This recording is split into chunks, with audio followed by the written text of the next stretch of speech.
To enable the color correction feature from the quick panel on Samsung Galaxy S24 Ultra, first you have to add the color correction icon to the quick panel. To do so, swipe down the top of the screen by using two fingers to open up the quick panel. Tap the pencil icon at the top right, and then tap edit button below the full quick panel thumbnail. Under available button section, find the color correction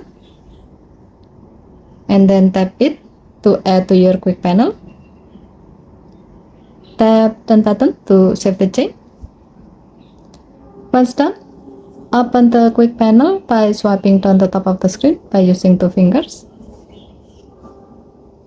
Find the color correction icon, and then you can tap this icon to quickly enable or disable the color correction feature.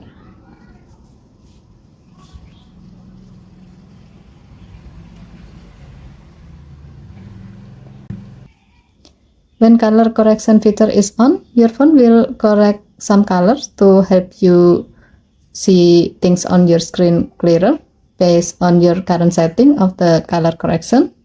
In this case, since the color correction in this phone is set to grayscale, then it will display the color to grayscale. Okay, thank you for watching. Please help to like and subscribe. Have a nice day.